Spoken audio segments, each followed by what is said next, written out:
आपके जीवन में दुख नाम की कोई चीज नहीं रहेगी। बस मन को नियंत्रित करने की यह एक आसान विधि को ध्यान से सुनो और समझो। तो चलिए इस विधि को एक कहानी के माध्यम से समझते हैं। दोस्तों, अगर हमारा मन खाली हो जाए तो हम उसमें कुछ ऐसी चीज डाल सकते हैं, कुछ ऐसे विचार डाल सकते हैं जिससे हम अपने मन की बक बक को शांत कर सकते हैं। जो विचारों का सैलाब हमारे मन में चलता रहता है, उन्हें हम बहुत अच्छी तरह रोक सकते हैं। और दोस्तों, अगर एक बार मन की बक बक रुक जाए तो फिर हम मन से जो चाहे वो करवा सकते हैं। इसीलिए अगर आप मन की बक बक को शांत करवाना चाहते हो तो इस कहानी को आखिर तक जरूर सुनिएगा। एक नगर की बात है। उस नगर में एक नौजवान युवक रहता था। उसका नाम विकास था। उसे एक समस्या थी और उसकी समस्या यह थी कि उसका मन हर समय भटकते रहता था। उसके मन में हर समय कोई न कोई नकारात्मक विचार चलते रहते थे। उसके मन की बकबक कभी शांत नहीं होती थी। वो जब भी कुछ सोचकर करता तो कुछ अलग ही कर देता। कभी वो अपने अतीत के बारे में सोचकर पछताता था कि काश मैंने उस काम को उस समय कुछ ऐसा कर दिया होता, उस काम को वैसा कर दिया होता। या फिर वो अपने भविष्य के बारे में सोचता रहता और डरता रहता कि कहीं भविष्य में ऐसा हो गया तो क्या होगा, कहीं मैं असफल हो गया तो क्या होगा, अगर मुझसे कोई गलती हो गई तो लोग मेरा मजाक उड़ाना शुरू कर देंगे। और ऐसे ही कई सारे नकारात्मक और असफलता से भरे विचार उसके मन में आते रहते थे। विकास हमेशा ही अपने विचारों में खोया रहता। वह अपने विचारों से मुक्ति पाना चाहता था। विकास चाहता था कि उसके मन में कोई भी फालतू विचार कभी भी ना आए, लेकिन हर समय विचारों का सैलाब उसके मन में उठता ही रहता। इसीलिए जीवन में वो बहुत परेशान हो गया था। फिर एक दिन उसे किसी ने बताया कि यहाँ पास के ही जंगल में एक बौद्ध भिक्षु रहते हैं, उसके पास जाओ, वो तुम्हारी मानसिक समस्या का समाधान अवश्य कर देंगे। यह सुनकर विकास तुरंत ही बौद्ध भिक्षु के पास चला जाता है और अपनी सारी समस्या उन्हें बताता है। बौद्ध भिक्षु भी विकास की बातों को बड़े ही ध्यान से सुन लेते हैं और उसे कहते हैं कि तुम मुझसे क्या जानना चाहते हो। यह सुनकर विकास कहता है गुरुदेव, मैं अपने मन को शांत और खाली कराना चाहता हूँ। मैं आपसे ये जानना चाहता हूँ कि मन को खाली या शांत कैसे करते हैं। मेरा मन हर वक्त विचारों से भरा रहता है। मेरा ध्यान एक जगह लग ही नहीं पाता है, जिसके कारण मेरे हर काम में समस्या आ जाती है। मैं एक चीज करता हूँ तो नकारात्मक विचारों के कारण दूसरी चीज पर पहुंच जाता हूँ। मेरा मन एक जगह ठहरता ही नहीं है और यूं ही हर दिन मेरे मन में हजारों विचार चलते रहते हैं। और यह कब होता है, क्यों होता है, मुझे कुछ पता नहीं चलता। बहुत देर बाद मुझे एहसास होता है कि मैं क्या करने बैठा था और मैं क्या कर रहा हूं। गुरुदेव, मैं अपने मन के विचारों से खाली कर देना चाहता हूं। मैं चाहता हूं कि मेरे मन में एक भी विचार ना आए। जब मैं चाहूं तभी मेरे मन में विचार आए। फिर बुद्ध भिक्षु ने कहा, किसी समस्या का समाधान तभी निकाला जाता है जब हम उस समस्या की जड़ तक पहुंच जाते हैं, समस्या को ठीक से समझते हैं और जानते हैं। आगे बुद्ध भिक्षु कहते हैं, जिस मन को तुम खाली करना चाहते हो, क्या तुमने उस मन को कभी थोड़ा बहुत भी समझा है, जाना है? यह सुनकर विकास ने कहा कि महाराज, मैंने अपने मन को जानने की बहुत कोशिश की है, लेकिन मैं जितना इसके बारे में जानता हूं, मेरा मन उतना ही रहस्यमय हो जाता है। फिर बौद्ध भिक्षु ने उसी वक्त उसको एक घड़ा देते हुए कहा कि जाओ, इस घड़े में छोटे छोटे पत्थर भरकर लेकर आओ। फिर वह युवक वहां से गया और छोटे छोटे पत्थर भरकर लेकर आया और उस घड़े को बौद्ध भिक्षु के पास रख दिया। फिर बौद्ध भिक्षु ने उसी वक्त उससे कहा कि इस घड़े को तुम अपना मन समझो और इस घड़े में भरे पत्थरों को अपने विचार समझो। अब इस घड़े में और पत्थर डालो। उसी वक्त उसने घड़े में और पत्थर डालना शुरू किया। क्योंकि घड़ा पहले से भरा हुआ था, एक दो पत्थर डालने के बाद बाकी सारे पत्थर नीचे गिरने लगे। फिर बौद्ध भिक्षु ने उसी वक्त से कहा, रुको जरा, ध्यान से देखो। अब घड़े में पत्थर नहीं आ रहे हैं बल्कि पत्थर नीचे गिर रहे हैं, क्योंकि यह एक घड़ा है। जो इसमें आ सकता था वो आ गया। अब इसमें और पत्थर नहीं आएंगे। अगर दूसरे पत्थर डालने हैं तो पहले वाले पत्थरों को निकालना होगा। यह सुनकर उसी वक्त उसने कहा, गुरुदेव, मैं आपकी बात समझ गया हूं कि आप मुझे क्या बताना चाहते हैं। हमें अपने मन को विचारों से ही खाली कर देना चाहिए। विकास की यह बात सुनकर बौद्ध भिक्षु मुस्कुराने लगे और कहा, पहले मेरी पूरी बात तो सुन लो, उसके बाद मन को खाली कर लेना। फिर बौद्ध भिक्षु ने उसी वक्त को कहा कि हमारा मन एक घड़े के बिल्कुल उल्टा है, क्योंकि घड़े को तुम पत्थरों से भर सकते हो, लेकिन मन को विचारों से नहीं भर पाओगे, क्योंकि मन तो हमेशा खाली रहता है। यह सुनकर उसी वक्त उसने कहा, गुरुदेव, मुझे आपकी बातें कुछ समझ नहीं आ रही है। मन अगर खाली रहता है तो फिर हम उसे खाली करना क्यों चाहते हैं? फिर मन को खाली करने की क्या ही आवश्यकता है? फिर बौद्ध भिक्षु ने उससे कहा कि इस घड़े से एक एक करके पत्थरों को बाहर निकालो। विकास ने वैसा ही किया। वह घड़े में से एक एक करके पूरे पत्थरों को बाहर निकालता रहा और ऐसा करते करते अंततः घड़ा खाली हो गया। फिर बौद्ध भिक्षु ने उसी वक्त से कहा, देखा तुमने, जब एक एक करके तुमने पत्थरों को बाहर निकाला तो यह घड़ा खाली हो गया। अब तुम इस घड़े में कोई भी पत्थर डाल सकते हो, दूसरे पत्थर डाल सकते हो, या फिर उन्हीं पत्थरों को दोबारा डाल सकते हो। आधा भर सकते हो या फिर पूरा भी भर सकते हो। फिर वह युवक कहता है, गुरुदेव, मैं भी तो यही कह रहा हूं कि मुझे अपने मन को खाली करना है। यह तो एक पत्थर है, इसे आसानी से निकाला जा सकता है और घड़े को खाली किया जा सकता है, लेकिन गुरुदेव, मैं अपने मन को खाली कैसे करूं? फिर बौद्ध भिक्षु ने कहा, इस घड़े में एक पत्थर डालो और दो पत्थर निकालो। यह सुनकर उसी वक्त विकास ने कहा, गुरुदेव, यह कैसे हो सकता है? जब इस घड़े में एक पत्थर होगा तो एक ही पत्थर निकलेगा, दो कैसे निकलेंगे?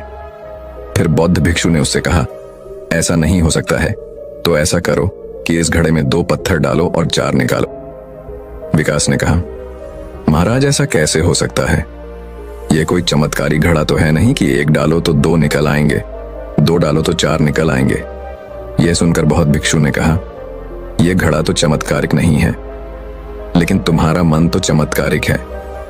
उसमें से अगर तुम एक विचार बाहर निकालते हो तो उसके साथ दो विचार आते हैं, और जब तुम उन दो विचारों को पकड़ते हो तो उसके साथ चार विचार निकलते हैं, और फिर ऐसा करते करते विचारों की एक लंबी श्रृंखला बन जाती है और फिर तुम कहीं नहीं रुकते। एक के बाद एक विचारों को पकड़ते जाते हो। यह मिट्टी का घड़ा तो पत्थरों से भर जाएगा, लेकिन तुम्हारा मन कभी नहीं भरता। वह हमेशा खाली है, लेकिन वह खाली नहीं करता। यह इस मन की माया है कि सब कुछ है, लेकिन फिर भी कुछ नहीं। फिर उस युवक ने कहा, गुरुदेव, मैं आपकी बात समझ रहा हूं, लेकिन क्या मैं हमेशा अपने विचारों के जाल में ही फंसा रहूंगा? क्या मन के इस माया जाल से निकलने का कोई रास्ता नहीं है? फिर बौद्ध भिक्षु ने कहा, इस मिट्टी के घड़े में आधे पत्थर भर दो। फिर उसी वक्त विकास ने ऐसा ही किया। फिर बौद्ध भिक्षु ने कहा, अब इन पत्थरों में से कोई एक पत्थर चुनो और उस पत्थर की एक छोटी सी मूर्ति बनाकर मुझे दे दो। मैं जानता हूं कि तुम एक अच्छे कलाकार हो। विकास ने एक पत्थर निकाला और उस पत्थर को बौद्ध भिक्षु के सामने ही तराशने लगा। पत्थर को तराशते वक्त उसे लगा कि यह पत्थर अच्छा नहीं है। फिर उसने दूसरा पत्थर घड़े से निकाला, लेकिन उसे वो पत्थर भी पसंद नहीं आया। फिर उसने तीसरा पत्थर निकाला, लेकिन वो तीसरा पत्थर भी उसे पसंद नहीं आया। उसका रंग अच्छा नहीं था। ऐसा करते करते उसी वक्त उसने सारे ही पत्थरों को बाहर निकाल दिया। उसी वक्त उसको ऐसा करते हुए बौद्ध भिक्षु बड़े ही ध्यान से देख रहे थे। फिर बौद्ध भिक्षु ने उससे कहा कि जो तुमने सबसे पहले पत्थर निकाला था, उस पत्थर को यह समझकर तलाश दो कि इसके बाद तुम्हारे पास कोई और पत्थर नहीं है और यह एक ही पत्थर तुम्हारे पास है। फिर उसी वक्त से, जैसा गुरुदेव ने कहा, उसी एक पत्थर को लेकर तलाशना शुरू किया और उसने उस पत्थर से एक बहुत ही सुंदर मूर्ति बनाई और बौद्ध भिक्षु को भेंट की और बौद्ध भिक्षु से कहा, गुरुदेव, इस पत्थर से इतनी सुंदर मूर्ति बन सकती थी, मैं ये सोच भी नहीं सकता था। उस युवक की बात सुनकर बौद्ध भिक्षु ने कहा कि जब तुम्हारे पास और कोई दूसरा विकल्प नहीं होता है, तब हम उस विकल्प में ही संपूर्ण ऊर्जा लगाते हैं और उसी को सबसे बेहतर बनाते हैं।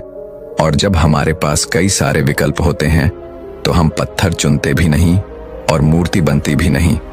हमारा मन भी एक विचार के पीछे हजारों विकल्प खोल के रख देता है और एक मुख्य विचार को छोड़कर उन हजारों फालतू के विचारों में उलझकर हम रह जाते हैं। फिर उसी वक्त उसने कहा, गुरुदेव, मैं आपकी बातों को बहुत अच्छे से समझ गया हूं, लेकिन अब मुझे क्या करना चाहिए? कृपया आप मेरा मार्गदर्शन करें। बौद्ध भिक्षु ने उसी वक्त उससे कहा कि मन को खाली करना, साफ करना 1-2 दिन का काम नहीं है, यह बहुत लंबी प्रक्रिया है। तो क्या तुम इसके लिए तैयार हो? वह युवक कहता है, जी गुरुदेव, तैयार हो, चाहे कितनी भी लंबी प्रक्रिया क्यों ना हो। फिर बौद्ध भिक्षु ने उसी वक्त से कहा कि मन को खाली और नकारात्मक विचारों से दूर रखने के 6 तरीके हैं। आओ उन्हें एक एक करके समझते हैं। पहला तरीका है कि ऐसे लोगों का साथ छोड़ दो जो तुम्हें कमजोर, पिछड़ा हुआ, लक्ष्यहीन महसूस कराए। अक्सर हमारे आसपास ऐसे लोग होते ही हैं जो हमारे पद और धन में ऊपर होते हैं, और इसी पद और धन के घमंड में वह अपने नीचे के लोगों को कुछ भी नहीं समझते। इसलिए ऐसे लोगों के पास रहना ही नहीं चाहिए, और ऐसे लोग अपने से छोटे लोगों को हमेशा यही महसूस कराते हैं कि आप कितने छोटे हैं, और इसीलिए वो छोटे लोग अपने जीवन में कुछ बड़ा हासिल कर ही नहीं सकते। इसके अलावा कई बार हमारे मित्र और घर परिवार के सदस्य भी ऐसे होते हैं जो अक्सर हमें छोटा महसूस कराते हैं, हमें नीचा दिखाने की कोशिश करते हैं, लोगों के सामने हमारा मजाक बनाते हैं। तो ऐसे लोगों से जितना दूर हो सके उतना दूर रहो। ये लोग ऐसे होते हैं कि तुम्हारी नजरों से तुम्हारी गिराना की दूर करके तुम्हें लक्ष्यहीन बनाते हैं, और फिर तुम्हें खुद की काबिलियत पर शक होना शुरू हो जाता है। तुम्हारे अंदर खुद के प्रति नकारात्मक भावनाएं आ जाती हैं, और ये नकारात्मक विचार तुम्हें मानसिक तनाव और चिंता की ओर ले जाते हैं। फिर बौद्ध भिक्षु दूसरा तरीका बताते हुए कहते हैं कि तुम बहुत ही कम और चुनिंदा लोगों को ही अपना मित्र बनाओ। ऐसे लोगों को ही अपना मित्र बनाओ जिससे तुम कुछ सीख सकते हो, जिनकी तुम इज्जत कर सकते हो, जो तुम्हारी भावनाओं को समझ सके, जिनकी सोच तुमसे मेल खाती हो, जो जीवन में तुम्हें आगे बढ़ने में सहायता करे। हमारे जीवन और चरित्र में हमारे माँ बाप के बाद हमारे मित्रों का ही सबसे ज्यादा योगदान होता है। इसलिए मित्रों का सही होना भी बहुत आवश्यक है। ऐसा कहा भी जाता है, तुम उन 5 लोगों का प्रतिबिंब हो जिनके साथ तुम सबसे ज्यादा वक्त बिताते हो।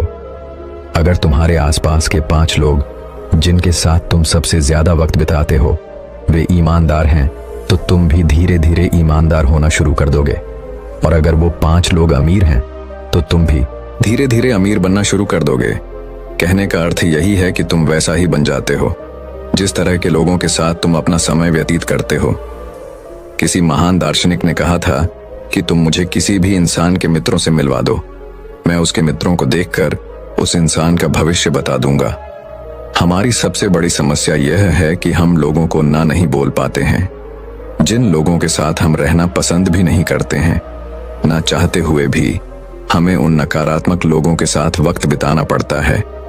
इसीलिए सबसे पहले हमें अपनी जिंदगी में उन लोगों को ना कहना आना पड़ेगा जिनके साथ रहकर हमें लगता है कि यह हमारी जिंदगी खराब कर रहे हैं। अगर यह हमारी जिंदगी में ना हो तो शायद हम ज्यादा खुश रहेंगे।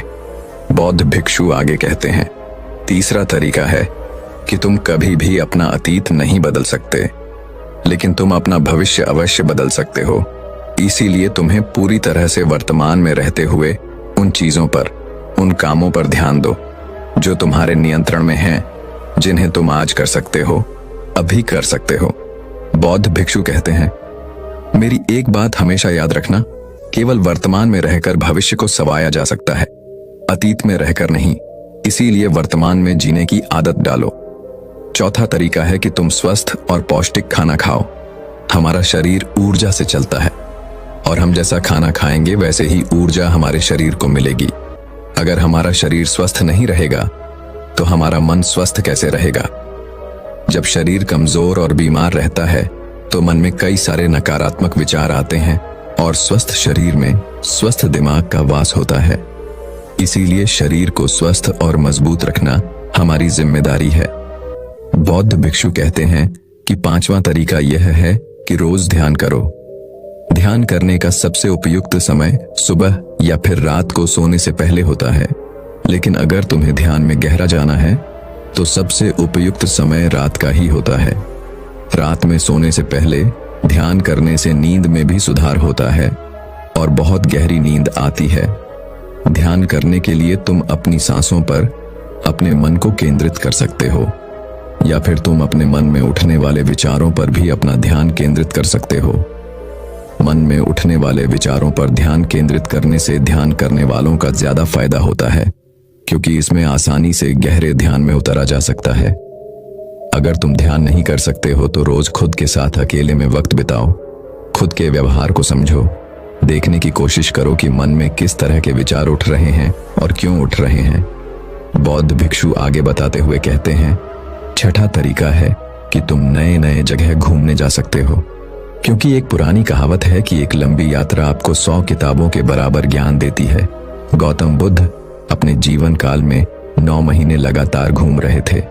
उनके भ्रमण करने का यही कारण था कि नए नए जगह जाने से ज्ञान की प्राप्ति के साथ साथ मन को एक नयापन भी प्राप्त होता है। नई जगह घूमने जाने पर हमारा मन उत्साहित रहता है। फिर बहुत भिक्षु कहते हैं, मन के जाल में कभी मत फंसो, मन को खाली करने की कोशिश मत करो, जीवन में ध्यान करना सीखो, अपने ध्यान को केंद्रित करो, अपने ध्यान में एकाग्रता लाओ और जीवन में जो कर रहे हो उसे पूरी मेहनत के साथ अंतिम काम समझकर करो। उस काम को ऐसे करो कि उसके बाद तुम्हें और कुछ नहीं करना है, और जब फिर दूसरे विचार पर कार्य करो तो बस उसी पर कार्य करो, किसी तीसरे विचार पर नहीं। मन के माया जाल से निकलना इतना आसान नहीं, लेकिन ध्यान करने से सब कुछ पाया जा सकता है। दोस्तों, आशा करते हैं आज के इस कहानी से आपने जरूर कुछ ना कुछ मूल्यवान सीखा होगा। तो दर्शकों, चलिए अब इस विषय पर अगली कहानी की शुरुआत करते हैं। नमस्कार दोस्तों, कभी कभी यूं ही बेवजह किसी बात को लेकर हमारे मन में फिजूल तरह तरह के सवाल उठने लगते हैं। अगर कभी कोई हमें कुछ बात कह देता है तो वह बात हमारे मन में बार बार घूमती रहती है और उस बात को लेकर हम अक्सर बहुत तनाव में आ जाते हैं, और इस वजह से हमारी सेहत पर इसका बहुत बुरा असर पड़ता है। तो इस बेवजह उठ रहे सवालों को कैसे हम शांत कर सकते हैं, बेचैनी को कैसे शांत कर सकते हैं, और हम इस तनाव से बाहर कैसे निकल सकते हैं, इस कहानी में मैं आपको गौतम बुद्ध की ऐसी 4 आदतों के बारे में बताने वाला हूं, जिससे आप अपने जीवन में अपनाकर उस तनाव से बाहर निकल जाएंगे और अच्छे कामों में अपना जीवन व्यतीत कर एक अच्छी जिंदगी जी सकते हैं। यहाँ पर बताई गई यह 4 आदतें आपकी पूरी जिंदगी को बदल सकती हैं। अगर आप इन 4 आदतों को अपने जीवन में अपना लेते हैं तो फिर आप अपने जीवन को एक खुशहाल जिंदगी में बदल देंगे, और फिर आपका मन कभी भी बेचैन नहीं होगा, ना ही उदास रहेगा और ना ही बेफजूल के कामों में व्यस्त रहेगा। तो आइए इस कहानी को शुरू करते हैं। एक बार एक बौद्ध भिक्षु किसी पेड़ के नीचे ध्यान कर रहा था। तभी एक राजकुमार उस भिक्षु के पास आता है और उनसे कहता है, हे महोदय, आप हमेशा कहते रहते हैं कि ध्यान करो, लेकिन मेरे लिए ध्यान करना तो दूर की बात है। मैं कुछ समय के लिए अपनी आंखें बंद करके शांति से भी नहीं बैठ पाता हूं। मेरा मन इतना बेचैन है कि ये हर समय कुछ ना कुछ सोचता रहता है। मैं जब भी ध्यान करने बैठता हूं तो मेरे अंदर विचारों का तूफान आने लगता है, लोगों के बारे में सोचकर, अपने जीवन की बीती घटनाओं के बारे में और अपने भविष्य के बारे में, और ऐसी ही ना जाने कितने सारे अजीबोगरीब विचार लगातार मेरे मन में आते रहते हैं। मैं इन्हें रोकने की बहुत कोशिश करता हूं, लेकिन जब मैं इन्हें रोकने के लिए ध्यान करने की कोशिश करता हूं तो मेरा मन अशांत होने लगता है और फालतू की बातें मन में उठने लगती हैं, तो मैं ध्यान को तोड़कर बैठ जाता हूं। इतनी बातें कहने के बाद वह उस बौद्ध भिक्षु की ओर देखता है और कहता है, महोदय, कृपा करके आप मेरी इस समस्या का कोई समाधान बताएं। यह सुनकर भिक्षु ने कहा, मैं क्या समाधान बता सकता हूं? सोचो, तुम्हारा ही मन है, लेकिन यह तुम्हें कुछ देर तक आंख बंद करके बैठने भी नहीं देता है। तुमने अपने इस मन को कितना आजाद कर रखा है? राजकुमार ने कहा, महोदय, मैंने बहुत सोचा, लेकिन मुझे अपनी समस्या का कोई समाधान समझ नहीं आया, इसीलिए मैं आपकी शरण में आया हूं। अब आप ही कोई रास्ता दिखाइए। वृक्षों ने कुछ देर तक राजकुमार के चेहरे की तरफ बड़े ध्यान से देखा और फिर कहा, ठीक है, मैं तुम्हें अपने स्वामी गौतम बुद्ध की बताई गई 4 आदत के बारे में बताऊंगा। अगर तुम ये 4 आदतें छोड़ दोगे तो फिर तुम्हारा मन लगने लगेगा और तुम्हें कभी भी बेचैनी नहीं होगी। राजकुमार पूरे ध्यान लगाकर उस बौद्ध भिक्षु की बातें सुनने लगा। भिक्षु ने कहा, पहली आदत यह है कि दूसरों के मन को पढ़ना छोड़ दो। तुम और तुम्हारे जैसे ज्यादातर लोग यही गलती करते हैं कि वो दूसरों के मन की बातों को पढ़ने का प्रयास करते हैं, जैसे कि अच्छा सामने वाला मेरे बारे में ऐसा सोच रहा है। और यही एक आदत तुम्हें सबसे ज्यादा बेचैन और परेशान करती है। ज्यादातर समय पर लोग दूसरों के मन की बातों को गलत और नकारात्मक तरीके से ही पढ़ते हैं। जैसे कि लोग अक्सर सोचते हैं कि दूसरे लोग उनकी तरक्की से जलते हैं, उसे नीचा दिखाना चाहते हैं, उसे पसंद नहीं करते, उसकी मदद नहीं करना चाहते, और ऐसी ही ना जाने कितनी सारी नकारात्मक बातें यह लोग दूसरों के प्रति अपने अंदर बैठा लेते हैं। फिर उनके बारे में ही सोचते रहते हैं, उनसे बदला लेने के तरीके सोचते रहते हैं, उन्हें नीचा दिखाने के मौके ढूंढते रहते हैं, और दूसरों के प्रति यही नकारात्मक सोच इन्हें दुखी करती है। और फिर ये लोग बेचैनी महसूस करते हैं। इसलिए दूसरे लोग क्या सोच रहे हैं इसका अनुमान लगाना बंद करो। दूसरे लोगों के मन के विचारों को पढ़ने की कोशिश करना बंद करो। अगर पढ़ना ही है तो खुद के विचारों को पढ़ना शुरू करो कि तुम्हारे अंदर क्या चल रहा है। कहीं तुम नकारात्मक सोच, शिकायत या बुराई करने जैसी आदतों के शिकार तो नहीं हो रहे हो। फिर बौद्ध भिक्षु ने कहा, दूसरी आदत यह सोचना कि अगर असफल हो गए तो लोग क्या कहेंगे, कहीं लोग मुझ पर हंसेंगे तो नहीं। जो हंस रहा है उसे हंसने दो। लोगों की असफलता पर हंसने तो लोगों का धर्म है, क्योंकि अगर तुम सफल हो जाते तो यही वो लोग हैं जो तुम्हारी तारीफ करते, तुम्हें सम्मान देते, तुम पर गर्व करते। अगर तुम अपनी सफल होने पर दूसरों से तारीफ की उम्मीद करते हो तो अपनी असफलता पर उनके हंसने से तुम्हें दुखी नहीं होना चाहिए। और समस्या ही यही है कि हम इंसान असफलता को बुरा मानते हैं, जबकि असफल होना सफल होने से भी ज्यादा जरूरी है। क्योंकि बिना असफल हुए सफल इंसान के अंदर घमंड और दूसरों को खुद से छोटा समझने की भावना पैदा होती है, जबकि असफलता हमें विनम्र रहना, धैर्य रखना और लगातार प्रयास करना सिखाती है। इसलिए असफलता को बुरा मत समझो। और अगर तुम्हारे काम में असफल होने की संभावना नहीं है तो इसका अर्थ है कि तुमने अपना लक्ष्य अपनी क्षमताओं से छोटा बनाया है। और अगर लोग तुम पर हंस नहीं रहे, तुम्हें ताने नहीं मार रहे हैं, तुम्हारी बुराई नहीं कर रहे हैं, तो इसका मतलब तुम अंदर से मरे हुए हो। तुम अपने मानसिक सीमाओं से बाहर जाकर कुछ नया करने का प्रयास नहीं कर रहे हो, क्योंकि असफल भी वही होता है जो कुछ नया करने का प्रयास करता है। और एक बात हमेशा याद रखना, अगर तुम्हारे अंदर असफल होने का साहस नहीं है तो तुम कभी भी कोई भी बड़ा लक्ष्य हासिल नहीं कर पाओगे जो तुम करना चाहते हो। इसलिए असफल होने और लोगों के हंसने से डरना बंद कर दो। बौद्ध भिक्षु ने आगे कहा कि तीसरी आदत यह है कि बेवजह समय को बर्बाद करना छोड़ दो। लोगों को लगता है कि वह समय को काट रहे हैं, लेकिन असल में समय हर बार उन्हें काट रहा है। लोगों के द्वारा समय को व्यर्थ के कामों में बर्बाद करने का केवल एक ही कारण है, और वह यह है कि उन्हें लगता है कि उनके पास बहुत समय है, जबकि सच्चाई यह नहीं है।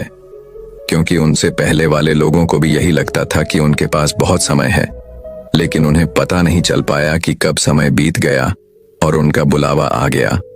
और जबकि सारा जीवन व्यर्थ के कामों में बर्बाद कर दिया और फिर इस दुनिया से बिना खुद को जाने बिना इस जीवन की सच्चाई को समझे वह चले गए। इसलिए जब तक यह जीवन है, इससे अच्छे कामों में लगाओ, खुद को जानने में, दूसरों की मदद करने में, लोगों को सही राह दिखाने में, मानवता के कल्याण में। और दूसरी बात, समय को बर्बाद करने से आज तक किसी को खुशी नहीं मिली है।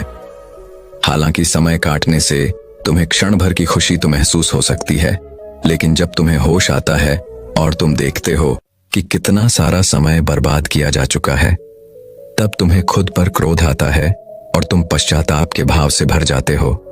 और फिर यही पश्चाताप का भाव तुम्हारे अंदर तनाव पैदा करता है और तुम बेचैन हो जाते हो और लगातार अपनी उस गलती के बारे में सोचते रहते हो।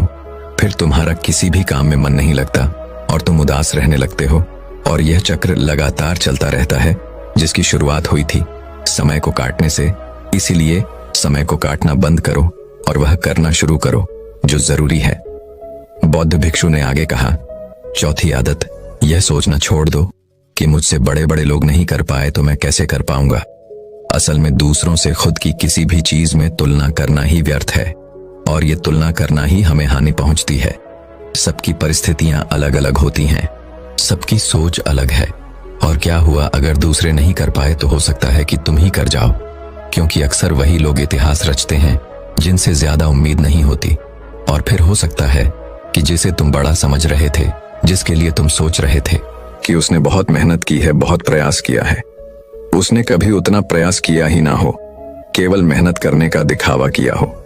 क्योंकि ज्यादातर लोग कभी उतनी मेहनत करते ही नहीं हैं जितनी उन्हें अपने लक्ष्य प्राप्ति के लिए करनी चाहिए, और दूसरे लोगों के सामने ये दिखाने का प्रयास करते रहते हैं कि मैंने तो बहुत मेहनत की थी लेकिन मेरी किस्मत ही खराब थी।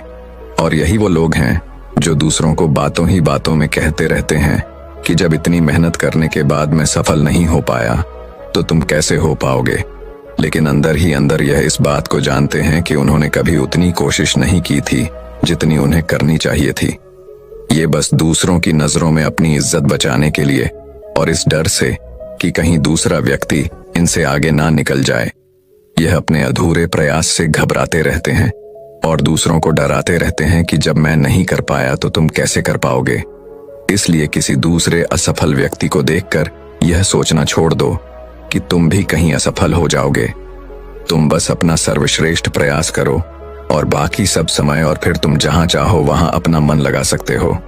इतना कहकर वह भिक्षु शांत हो गए और राजकुमार को भी अब समझ आ चुका था कि उसे क्या करना है। उसने मन ही मन उन 4 आदतों को छोड़ने का निश्चय किया। उसने उस बौद्ध भिक्षु को धन्यवाद किया और वहां से चला गया। दोस्तों, हमें यह नहीं सोचना चाहिए कि लोग मेरे बारे में क्या सोच रहे हैं। अगर मैं कोई काम करता हूं तो लोग मेरे उस काम को लेकर हंसेंगे। इसके अलावा हमें अपना फालतू समय बर्बाद नहीं करना चाहिए। इसके अलावा हमें कभी भी यह नहीं सोचना चाहिए कि अगर किसी व्यक्ति से कोई काम नहीं हो पाया है तो मैं उसे नहीं कर पाऊंगा। अगर आप मेहनत से किसी भी काम को करते हैं तो कोई भी काम छोटा या बड़ा नहीं होता और एक ना एक दिन सफलता अवश्य मिलती है। तो दर्शकों, चलिए अब इस विषय पर अगली कहानी की शुरुआत करते हैं। शिव यानी कि महादेव यानी कि नीलकंठ, उन्होंने ध्यान की 114 प्रक्रियाओं की खोज की। ऐसे ही हम समाज में देखते हैं कि नाना प्रकार के ध्यान की प्रणालियां बनी हुई हैं। हर आदमी, हर गुरु अपने तरीके से ध्यान करवाने में लगा हुआ है। लेकिन जब एक सामान्य आदमी ध्यान करने के लिए बैठा हो तो उसका दिमाग, उसका मस्तिष्क, उसका मन इन्हीं चीजों में उलझ कर रह जाता है कि मैं ध्यान की कौन सी प्रणाली अपनाऊं, किस विधि से मैं ध्यान करूं। और इसी वजह से जब वह ध्यान करने बैठता है तो उसके मन में नाना प्रकार की ध्यान की प्रणालियां चल रही होती हैं। वो सोचता है कि मुझे इस विधि से तो कुछ प्राप्त नहीं हो रहा, हो सकता है कि मैं दूसरी विधि का प्रयास करूं तो मैं वहां गहरे ध्यान में उतर जाऊं। और यही विचार उसके ध्यान की सबसे बड़ी रुकावट बन जाती है। अब सवाल यह है कि कौन सी ध्यान की प्रणाली ऐसी है जो हर एक प्राणी के लिए बनी है, सर्वत्र बनी है, सबके लिए बनी है। एक ऐसी प्रणाली जिसमें कोई भी आदमी किसी भी प्रकार का मस्तिष्क और मन आसानी से ध्यान में प्रवेश कर जाए। क्या सचमुच कोई ऐसी टेक्निक या ऐसा तरीका है जिसके द्वारा हमें नाना प्रकार के ध्यान सीखने की आवश्यकता ही ना पड़े और वह एक प्रणाली, एकमात्र ध्यान की प्रक्रिया सभी ध्यान की प्रक्रियाओं को अपने अंदर शामिल कर ले, जिसके परिणाम स्वरूप आपको जो परिणाम 114 ध्यान के खत्म करने के बाद प्राप्त होता वह एकमात्र एक ही प्रक्रिया से हासिल हो जाए। तो सोचिए आपकी ध्यान की यात्रा कितनी सुगम हो जाएगी। आज की जो बौद्ध कहानी मैं आपको सुनाने वाला हूं उसमें आपको ध्यान की एक ऐसी प्रक्रिया पता चलेगी जो बहुत ही सरल है और जो सबके लिए समान रूप से लाभकारी है। इससे पहले कि आप इस कहानी में खो जाएं, इस चैनल को सब्सक्राइब जरूर कर लें। तो चलिए कहानी शुरू करते हैं। बात उस समय की है जब भगवान बुद्ध अपनी सत्य की यात्रा पूरी कर चुके थे। उन्हें आत्मज्ञान प्राप्त हो चुका था और उसके बाद उन्होंने अपने सारे शिष्यों को अलग अलग दिशाओं में भेजकर आम लोगों के बीच ध्यान की प्रक्रियाएं समझाने के लिए उन्हें जनसाधारण के बीच भेज दिया। इनमें से बहुत से भिक्षु अलग अलग दिशाओं में जाकर, अलग अलग गांवों में जाकर लोगों को ध्यान के बारे में जागरूक करने लगे। वो कुछ दिन उस गांव में ठहरे, उस गांव के लोगों को ध्यान की प्रक्रियाओं के बारे में समझा दें और कुछ दिन उन्हें ध्यान करवाने के बाद वो अगले गांव में चले जाते। एक दिन एक बौद्ध भिक्षु एक गांव के लोगों को ध्यान के बारे में उपदेश दे रहे थे। ध्यान किस प्रकार किया जाता है, ध्यान की गहराइयां क्या हैं और ध्यान एक आम इंसान के लिए क्यों जरूरी है, इसके बारे में पूरा व्याख्यान हो रहा था। तभी व्याख्यान के बीच में एक 20 साल का लड़का खड़ा होकर उनसे पूछता है कि है भंते, मुझे लगता है कि ध्यान सिर्फ बुजुर्ग लोगों के लिए बना है। जो मेरी उम्र के लोग हैं, जो युवा हैं, जिन्हें जीवन में अभी कुछ हासिल करना है, उन्हें ध्यान करने से क्या प्राप्त होगा? ध्यान तो एक कोने में चुपचाप बैठकर किया जाता है, उसमें तो कुछ किया ही नहीं जाता। तो फिर युवाओं के लिए इसका क्या फायदा? और अगर देश का युवा योगदान करने के लिए कोने में घंटों तक बैठ गया तो वह देश की प्रगति में कैसे अपना हिस्सा देगा? क्या उसका जीवन व्यर्थ नहीं हो जाएगा? सिर्फ ध्यान में बैठे रहो, कुछ काम धाम करने की जरूरत है नहीं। सवाल बड़ा ही तार्किक था। आप लोगों के मन में भी ऐसा सवाल उठता तो जरूर होगा, लेकिन इसका जवाब क्या है?